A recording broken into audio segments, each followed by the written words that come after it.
What's up, everybody? Welcome to 2024. As you guys know, we have a little podcast called ITCAFpodcast, and we talk about the entertainment industry and the news and everything that's happening. And if you're a fan of the show and you've been listening for all 6 years, you kind of know that we're pretty good at predicting things that we think are going to happen, and we've been pretty successful at predicting them. We give our thoughts and our opinions, and it turns out a lot of times we're right. So we thought it would be a little fun to get in on the bandwagon of what everybody's kind of doing in the entertainment industry right now with all the trades and give you our predictions for 2024. What we think is going to happen in our beloved entertainment industry. I think this is going to be a lot of fun. I think 2023, I think a lot of my list is definitely sprungboard. Sprungboard, is that a word? I don't even know if that's a word. It is now. It is definitely now.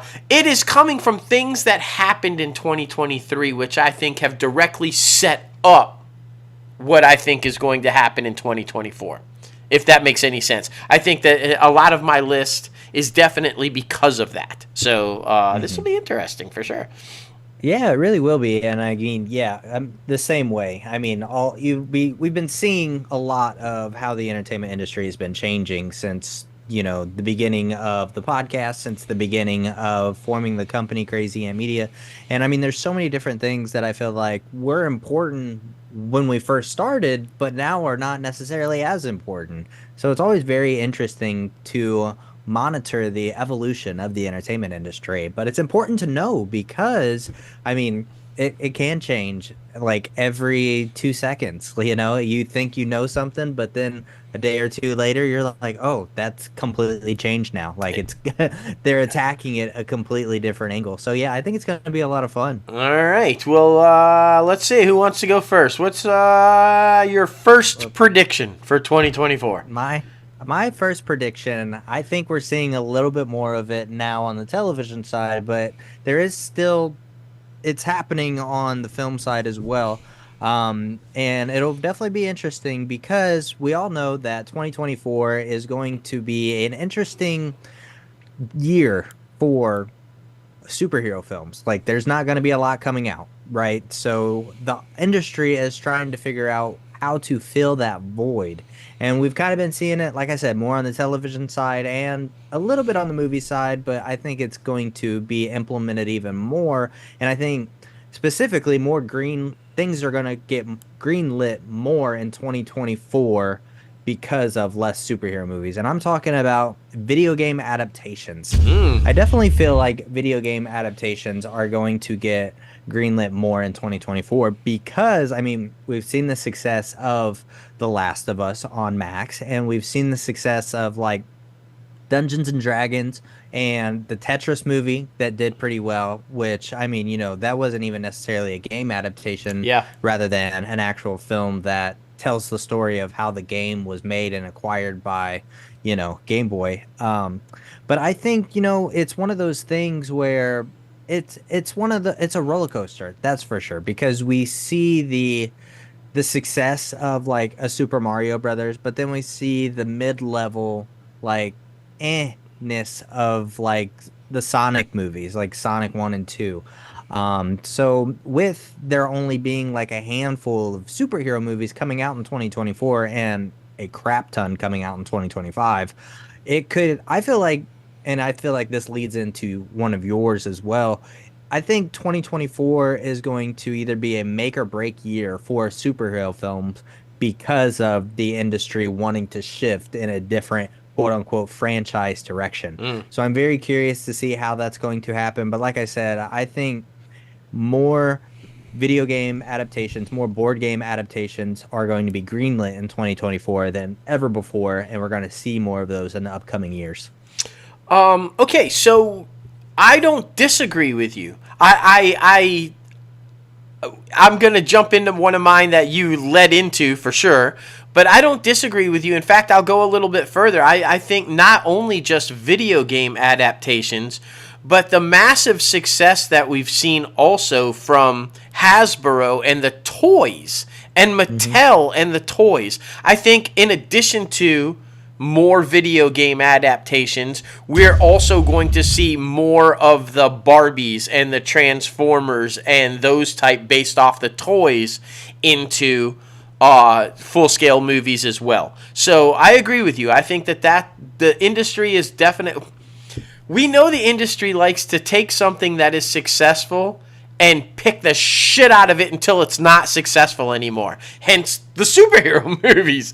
So with the adaptation of the video games and the toys doing so well, I see them just continuing that trend and flogging that shit until it can't go anymore. And then they'll tear it down, because that's what they always do. They build it up to tear it down. So I am in complete agreement with you.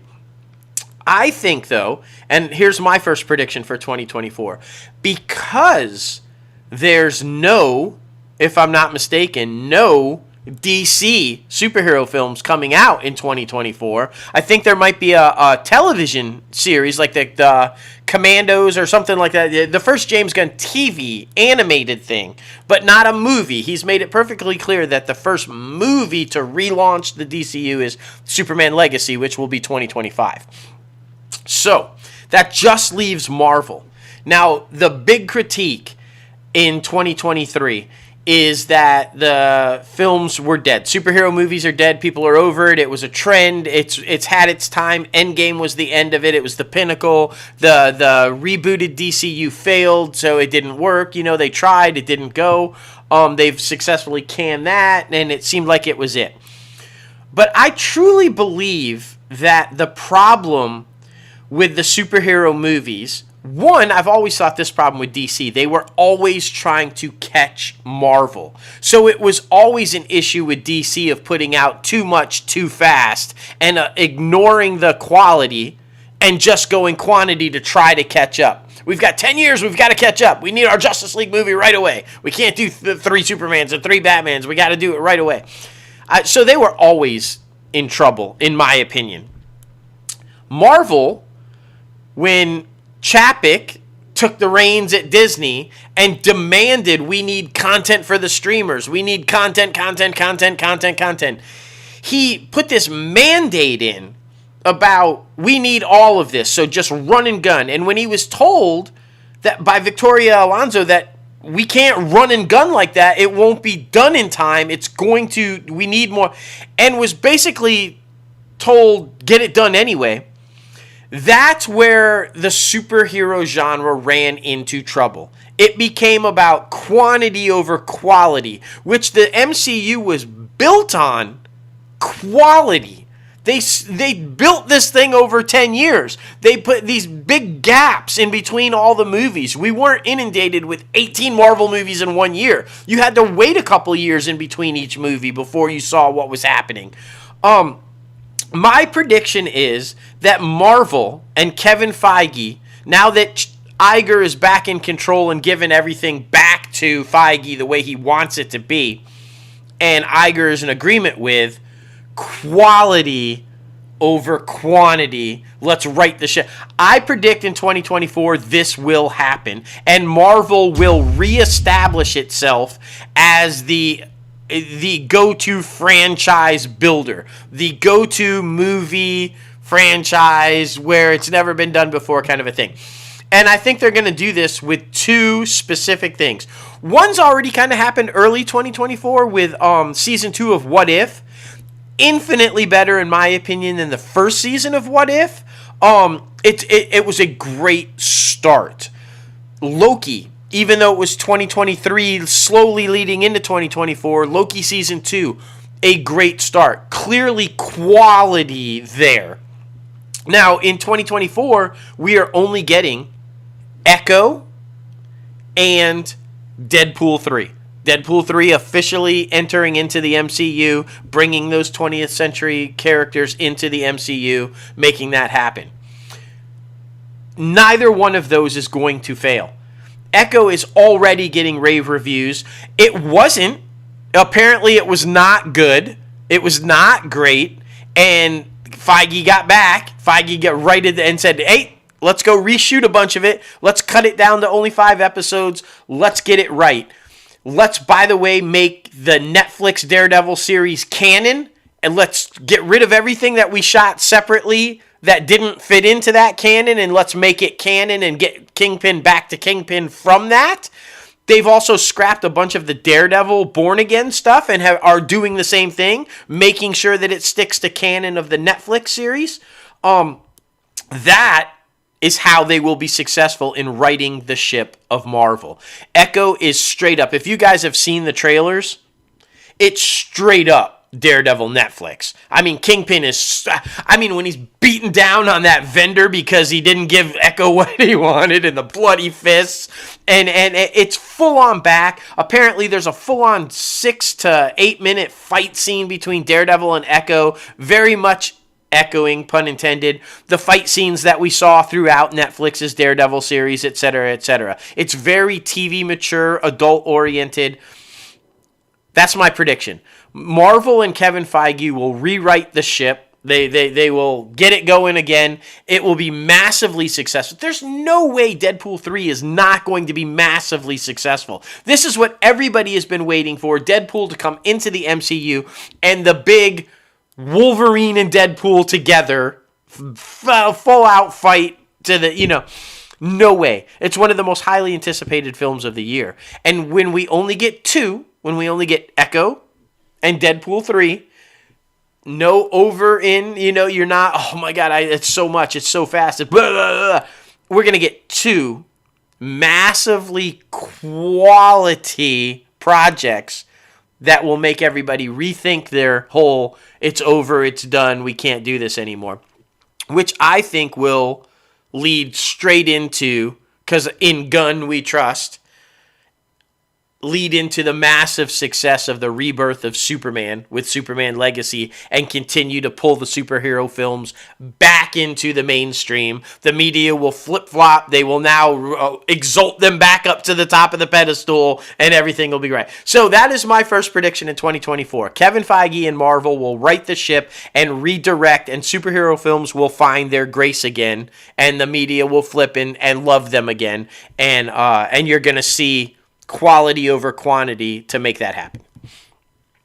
Yeah, for sure. I feel like the only thing that I was worried about, and I mean still kind of sort of worried about, but now since there's less things coming out from Marvel, was the immense things to feel like you need to be watching to make sure you're caught up for the films. Right. I felt like that was just way too much, and I hope it hasn't lost the trust of the fans.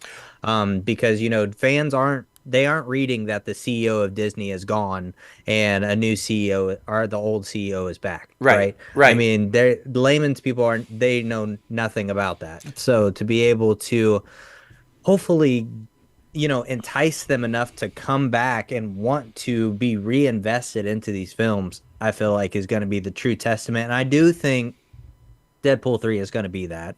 That's going to be the kickoff of, holy shit, we know this Wolverine. We love this Wolverine. And we know this Deadpool. We love this Deadpool. And to talk about all the cameos that might be in this thing, I think it's going to be freaking awesome. So, yeah, I'm really excited about those. Well, and 2 things you brought up there that I totally agree with. One, Kevin Feige addressed that with people had to know the comic books and or have seen every film to know what was going. So they've created Marvel Spotlight. Meaning you don't have to have seen those. You can just jump right into this. And while it will fit into canon of all the film stuff, you don't necessarily have had to have seen it to understand the story. So they were aware of that. And they're fixing that with that new Marvel Spotlight. This means this is all canon, but you don't have to watch the canon to get it. And I love that idea. And the other thing that I think that Deadpool 3 will do successfully, because we just know Ryan Reynolds and how he does it, he's going to make fun of the downfall of comic book movies. Deadpool is totally going to rip comic book movies in a comic book movie, which will reestablish comic book movies, because that's what Ryan Reynolds does. So, the irony of you're gonna make fun of something that fell apart to rebuild it is just brilliant. So, there you go. I just love it. I think it's going to be hilarious. But my next prediction for the year is something that I feel like we've started to see after COVID, really. And I kind of blame COVID and being stuck in the house for this. And I feel like, everything runs its course. We talk about the streaming bubble and we talk about all these different bubbles that inevitably pop. And I think the social media bubble is getting pretty big to where social media is not necessarily as important to celebrities or the entertainment industry as much as it used to be. You see all these people, not just celebrities, but executives who aren't even on social media, all these people who take long breaks from Mm. social media. And we've talked about it before off air. It's really just kind of a networking tool now. Like it's the numbers don't really matter. The algorithms change constantly. So it's something that I feel like people are going to start focusing on less and less. I really think right now with how everything's going, I mean, Meta, Facebook, they've won the social media world because with Instagram and Facebook, like I think those and TikTok, Instagram, Facebook, and TikTok, I think those are going to be the most used and still used because Threads is still trying to find its footing. And I think it might actually get there, especially with under the leadership of Meta. But I don't know if TikTok will reclaim the status that it once had because, I mean, nobody really treats it or Twitter, yeah, nobody really treats Twitter as what it used to be as like this huge message board that you can have conversations with. Everybody's just kind of negative and hateful and Yeah. you do find people to connect with, but it's not the same. And I feel like your attention span to a conversation doesn't go as long as it used to go. And so yeah, I feel like it's kind of the death of an influencer, really, or the not the death of social media, or at least for it not to be as popular. Because I mean, you see it now. I mean, there's less and less influencers, people who create the stuff. I mean, some of them get ad spots, some of them create ads for TikTok or Instagram or things, but it's not like the mass quantity Hmm. that it used to be. So that is my prediction for 2024, that social media will continue to not be as important as it once was. Because, like I said, you see people who just have select platforms now and who are not on everything, which 5 years ago people were on everything. Yeah, But now people are just on TikTok or Instagram or Facebook. So, and nonstop. It was like yeah. all the time, and I think that you and I do it. We know people who do it, who go off grid, just take a complete step back from it for a period of time, a week, 2 weeks, whatever. You're seeing more and more people do that. And the proof is in the pudding. Even the social media sites are giving you the option now to hide likes. So True. it's not even about likes anymore. It's clearly about just networking. It's about Hmm. reach. It's who can you get to see your content to build a relationship. It's not about anymore trying to influence the relationship or get a gazillion likes to prove you're popular. It's who can I get to see my stuff and where can I build a relationship. And I really do agree with you. I think that is what it has become, which is what Facebook always was. It's odd that Always. it's kind of going back to where it was just a way to meet people.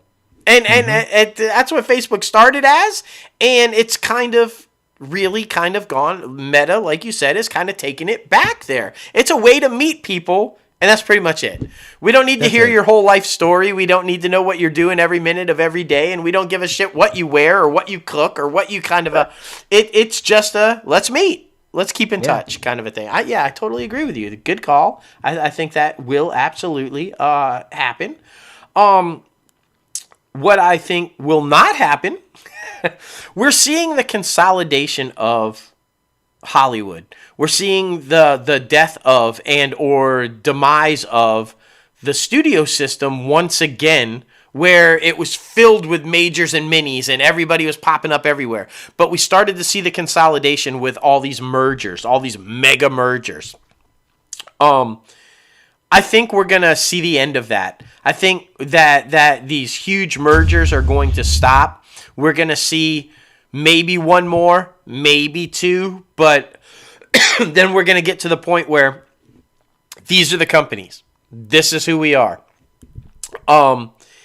And there's been a lot of talk about where now that there's, everybody wants to spin off Warner Brothers. Paramount is trying to spin off from the parent company of them. And there was a lot of talk about Paramount and Warner merging.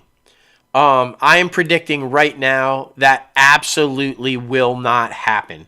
That merger makes no sense to me whatsoever. I don't think they fit with each other. I don't think that Paramount Global is the right home for Warner and or vice versa. I think that the better fit, in my opinion, for Paramount, if they do want to kind of fold into, would be Universal. I think Comcast would be the better fit because Universal and Paramount are more in line, and Paramount Plus could benefit Peacock far more than Paramount Plus could benefit Max, which is doing well on its own with its 100 years of storied content. So it just makes more sense to me that a Comcast Paramount merger would happen after a spinoff, as opposed to a Paramount Warner Brother merger. Warner Brothers, I think, is going to end up sucked into somewhere via Apple. I think Apple makes more sense to acquire. They've been wanting to get Disney content, and while those talks continue to keep happening and happening and happening, nothing ever moves on that. But if Apple could acquire another company, another storied studio that has 100 years of content and characters and beloved cartoons, and I think that they would go for it. And I think if they see an opportunity there, maybe they take that one. But my prediction wholeheartedly is, and I'll just keep it short and simple, the Paramount Warner Brothers merger that was on the table for the whole back half of 2023 will not happen. 2024 will go by, and that merger will never see the light of day. I am not saying that Paramount and Warner won't merge with somebody, but they will not be merging together. Period.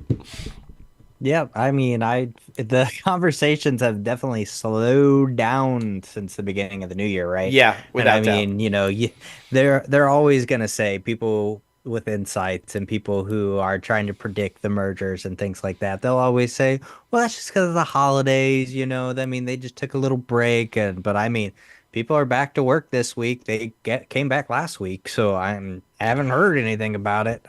You know why I think this will never happen? Two people. Who is Paramount's golden boy? Tom Cruise. Mm-hmm. Tom Cruise is all about, let's get the theaters back. This is theatrical. Top Gun 2 is being made specifically for theaters. You have to go see it on the big screen. Warner Brothers is David Zaslav, who couldn't give a fuck about theatrical releases, kills movies, drives creators away. Tom Cruise and David Zaslav will never fucking go together. Never. And Paramount's never going to ditch the golden boy. And so that merger will never happen because Tom Cruise and Zaslav will never make that work. Never. Zaslav will try to be cut budgets and not put things in theaters, and Tom Cruise will be like, fucking theater. Never. This merger is never going to happen. Period. No, completely agree.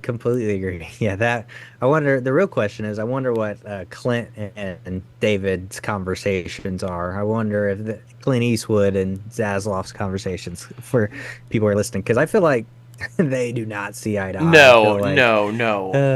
Remember Zaslav tried to invite Tom Cruise, and I think Tom Cruise did go to the premiere of Flash to see a secret screening of Flash or whatever, and he did go, and he said he appreciated it, and he thought it was cool and everything, but you didn't see anything go from there. I mean, if that was Zaslav's attempt to lure Tom Cruise into Warner Brothers for maybe this potential merger, it didn't work. It didn't work. Thanks for letting me see the movie, David, but fuck you. I mean, it's basically how it went. I mean, exactly.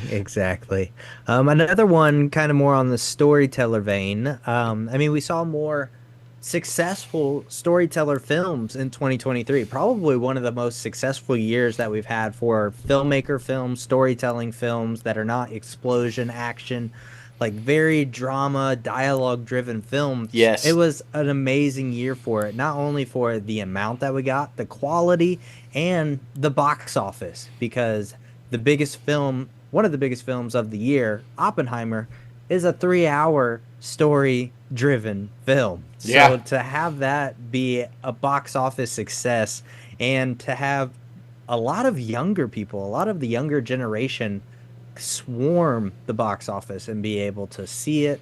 But you had like The Holdovers for Universal, Maestro for Netflix, so many other ones. I feel like, more storyteller films, more dialogue driven films are going to be greenlit in 2024 because of the success they had in 2023, which is an amazing thing to see, because for the past couple years, because of the superhero movies, because of the action movies, because of everything happening, you've had old school filmmakers like a Scorsese or all of these other people who have been fighting this for so long, when in reality they didn't have to. They didn't have to do any of this, because you see with 2023 as a prime example, superhero films came out in 2023.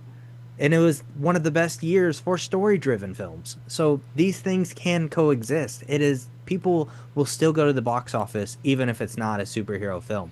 So that's what's important to see, and that's what's important for the older filmmakers to realize, that, hey, they are still alive. Cinemas are still alive. People will still go see your film. It is very important.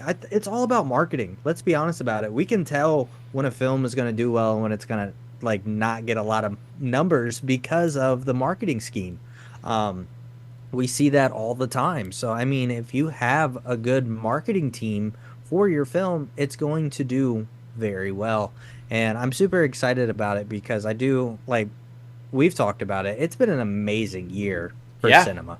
I mean, with Air, everything that Ben Affleck and Matt Damon did with their production company and making that, and then, like I said, the other ones that I mentioned, Oppenheimer, The Holdovers, Maestro, I feel like, it's a shift, everything always comes back around, and we're finally back around to where we realize that, hey, we can all live together as one under one roof. So that's always nice to see.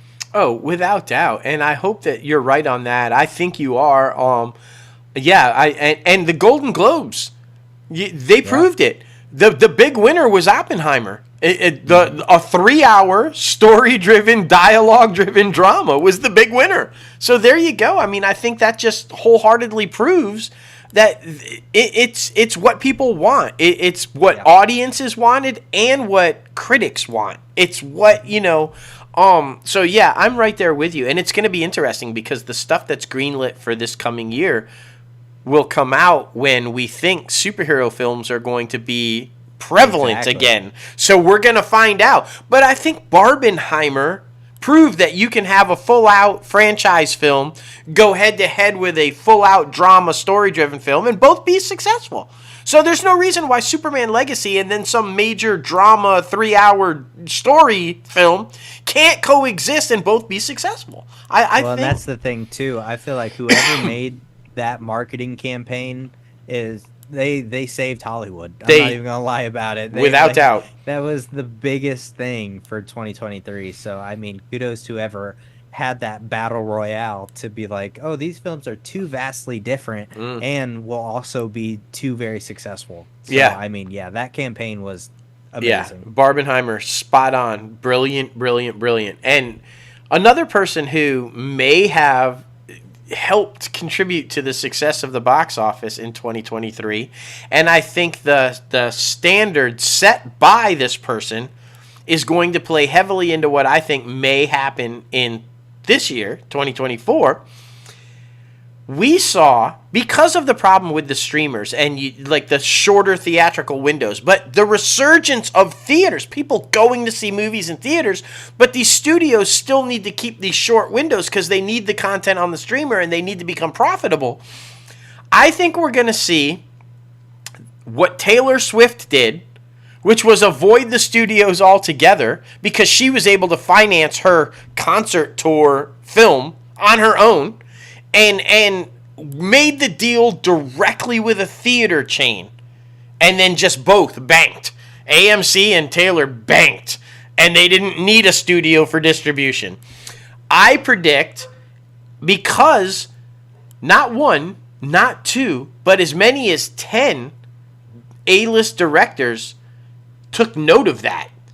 They were amazed at her ability to skip the studio and go directly to the theater. I predict at least one A-list director will pull a Taylor Swift move, skip the studios altogether, finance the film George Lucas via him themselves. Because, I mean, fuck, half these big A-list directors are billionaires. I mean, exactly. So I predict one A-list director will skip the studio system altogether. They will finance the film, they will make the deal with the theater, and they will release in an exclusive deal with a theater chain, and it will be massively successful, and they will terrify the studio system when the studio system realizes it wasn't just Swifties. Holy shit, people will go see these movies in the theaters without us. What are we going to do? Yeah. I predict that is going to happen, and that is where you will start to see the balance shift going, okay, we understand we need the streamers, but we also have to respect the theatrical window and people wanting to see things in the theater. Where are we going to do this? And you're going to start to see a better relationship develop between creators and the studios again, because the studios will realize after this move is made that they are not necessarily needed by the creators to be put into theaters. So that's my prediction. I think an A-lister, and if there's anyone out there that I think would be bold enough to do it, it's a Nolan. Who, by the way, I think I'm just going to add to this prediction. I think Nolan is finally going to get his dues. I think he is the big winner this award season, including the Oscars. I think Oppenheimer's going to rule it, and I think that he's going to finally get his dues as the brilliant filmmaker that he is. But if ever there was a guy who's not so happy with the studio system, although he did praise Universal for taking a chance. But if there's a guy that could pull it off, I think it's Nolan. I think Nolan is creative enough, smart enough. He can get the financing. He's not necessarily the billionaire like Lucas or Spielberg or something, but he could get the financing. His wife is a brilliant producer. I have no doubt that they could get the money. So if there's a renegade, if there's a guy that's not so fond of the studio system, that could make this move, this Taylor Swift move, I think it would be Nolan. And who knows? But that is my prediction. We will see at least one director skip the studio and make a release strictly with a theater chain. And I think it's going to be amazing. And I think it's going to be, what that means for the future, I do not know. We've already eliminated basically distribution companies. The studios have absorbed and become the distribution companies again. That middleman was already kind of eliminated, but what happens when you eliminate the studio? Yeah, and I just looked up Nolan's net worth, Christopher Nolan's net worth, and right now it's around $250 million. So that man can put on a good budget film. Oh, for sure. And be able to make all that back. So I feel like, it is a possibility. I mean, that's how Lucas literally became a billionaire. Studio said, you want to make it, we'll distribute it, but you fund it, you pay for it, and then you can get the profits. Okay, I'll make Star Wars with my own money, and exactly. The rest is history. So, I mean, I'm just saying, if AMC goes to Nolan and says, hey, you finance it, we'll show it, and we'll all make money, I think that might work. I'm just saying. It might.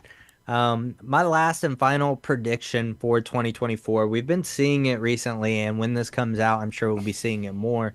More sports events airing live on streaming. Now, I know right when we're recording this podcast, I just was able to watch a Colts and Texans football game on regular Hulu. It wasn't even the Hulu Live where you get the live channels. And I know that for a wild card NFL playoff game, it's going to be streaming exclusively on Peacock. So that's also huge. We've been talking about since we started this show, the cord cutting, and one of the final things that the networks have that streamers don't really is sports, especially the NBA and NFL. Those are the big two. So if you're going to start seeing more games like this on streamers, it's only a matter of time, because I know HBO Max or Max, they had a deal with the NBA for the the in-season tournament, and a lot of the games we're playing on there as well. So if more of these things are happening, and Paramount Plus, the things stream on Paramount Plus now too. So yeah, it's only a matter of time, man. We've been talking about cord cutting literally forever, and sports has been the biggest thing. But I mean, Thursday night football, last year's games, like 2022, 2023 season, were not great for Thursday night football. They were not. But this year, the 2023, 2024 has been way better for Thursday night football. Mm-hmm. So if they keep showing that, because I think the NFL wanted to give Amazon like a trial period, right? They wanted to see how well viewership would have been. And even with bad games, people still tuned in. Yeah. They were talking crap while they were tuning in, but they still tuned in. But I think it's only a matter of time, man. Sports are going to be definitely going all to streaming here soon. Because I know tennis, that one streams on ESPN Plus all the time. So, like I said, only a matter of time. Without doubt, because listen, streaming is the way of the television future, and it has always been. Sports are the most watched television programs. Yeah. Period. The top 10, 8 of them are Super Bowls. And then you got MASH, throw the finale of MASH. But we're not getting TV shows with numbers like MASH anymore, where it's, tens of millions of viewers. You're lucky if you get 5, and that's a huge hit. Not 43 on a consistent basis, million. Sports. Well, you brought up a good point. I feel like, once a Super Bowl is exclusively, or the NBA Finals, once those are exclusively on a streamer, that's it. That's it, because they are the most watched programming. And once that's on a streamer, that's the only thing that's been missing from the streamer is the most watched network programs, and that's sports. And boom, it was a no-brainer. They had to figure out a way to get it, right? But I think that they have successfully, at least so far, on the games that I watched, the Big Ten games on Peacock and some CBS football games on Paramount, and it's limited ads. It's not a whole lot. It's not, It's so not crazy. they figured out a way to still generate that ad revenue without overdoing it and still allowing you to just have fun with the games. And I totally agree with you. I think that is the way. I think that is going to happen. I have 2 more. I don't know. Did you have one less than me? I don't know. I have 2 more. I only have 4. Oh, okay. All right. Well, let me throw this one first, and then I'll just give you the last one, because the last one's kind of like, I think 2023 was a rough year for Bob Iger. It was a rough year. This man was pretty beloved amongst the Hollywood community. He had that kind of a relationship of a Steve Ross back in the day with Warner Brothers, where the creatives respected him and he respected them. And there was an understanding that while he was a suit, he also was a creative, and he understood that. I mean, he went to bat in fact, he's in the fight of his life right now, because he went to bat for a creative when he fired Ike and stood by Feige saying these movies need to be made. But he had a rough year. He had a little bit of a misfire. And he's being blamed, and I guess rightfully so, for what happened at Disney under Chapek. But it was Iger who picked Chapek. So you got to give him some of the blame there. But and he had a few missteps. He said some things that weren't so great. And but everybody has those issues. My prediction in 2024, Bob Iger will get it back under control. He's going to mend those relationships with creatives. He's going to mend that relationship with the public. And he's going to successfully shut down the Peltz attempt to get on the board. That's a personal thing. He's already getting some backing against it. I feel like he is going to successfully get rid of Peltz and Ike Permetler and all the boys. He is going to right the ship of Disney before he exits. He is going to set in motion in 2024 the established Disney Plus. Now that they have full ownership of Hulu, Disney Plus, FX kind of merged in there with Hulu, and they will become, behind Netflix, the second profitable streamer. They are right there. They're on the cusp. And I think his direction of quality over quantity is going to get them there. They will, in 2024, become profitable. You will see Disney Plus become profitable. I also think after a disastrous 2023 and like an Philadelphia Eagles type fall, if you will, from, I can't even describe. Had to put that in there. They will reclaim the box office crown. They will put content out that people will see. It will be quality. It won't be in your face, just put it out there shit. People will see it. People will love it. They will reclaim the crown at the box office. So you will see them become profitable on Disney Plus. You will see them reclaim the box office crown, and Iger will save face and become the guy that he was prior to his exit. And I also think that, I'm just going to put this out there, at some point, I don't know if it's going to be 2024, but rumblings will start in 2024. Dana Walden, next CEO. I'm just going to say it. I think it's time for a woman.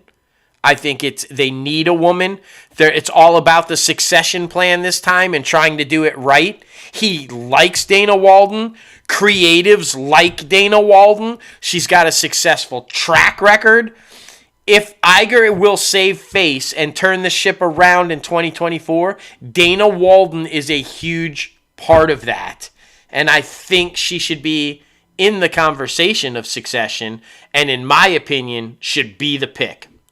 But that's not a 2024 pick. I'm saying rumblings will start there, and it will be a part of Iger's process of righting the ship. Walden will continue to see more and more responsibility. She's already in 2023, as soon as Iger came back, started getting responsibility. She started getting a bunch of stuff on her plate, so I'm just going to keep that. My last prediction, and this is the biggie, and I'm adamant about this. I just feel it in my bones. A major scandal is going to rock one of the existing studios that are still left, forcing the removal of a high executive, maybe even a CEO. I think that it's going to be massive. I think it's going to be one where it takes everybody by surprise, but then when everything starts to come out, you're not really surprised. I think it's going to be one of those. And you and I have talked about it, but we're going to keep this under the wraps. My prediction will be one of the studios will have a major scandal, removing one of the big executives, maybe even the CEO. You and I have talked about which studio I think that will be and who I think it will be, but we're going to keep that because, we don't want to get sued. Yeah, well, it's interesting, too, because, ever since, the Me Too movement died down, things have been I feel like things have gone back to things getting swept underneath the rug. I mean, we just had the Jonathan Majors trial, but then we also just had Vin Diesel get accused of sexual assault, and that was there and gone in 2 seconds. Yeah. Haven't heard anything else about that. No. And I know there's been a couple of other ones too that you haven't really heard of, and no charges have been brought forth to the attention of anyone or the publications or anything like that. So it'll definitely be interesting to see if it opens up a floodgate again. Yeah. Right? To see if a mass amounts of people come forward talking about these things.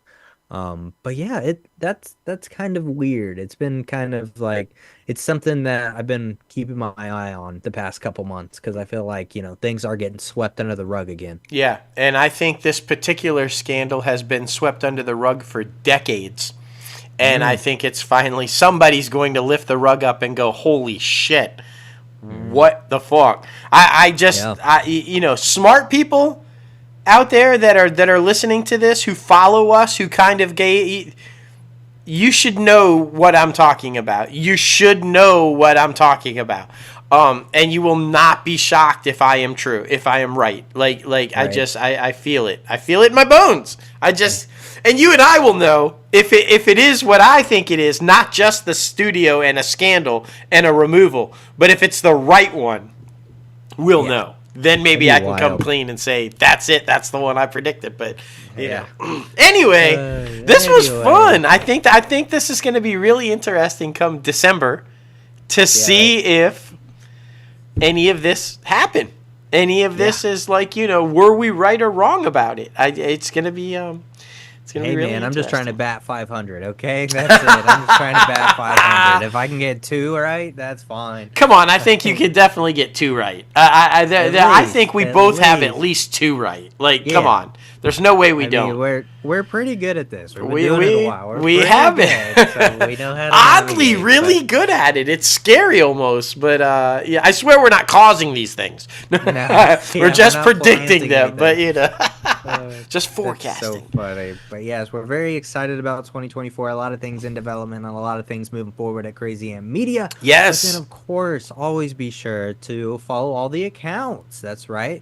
Myself at J Logan Austin and at Crazy Ant Guy. No, Crazy Ant CEO. I don't even know.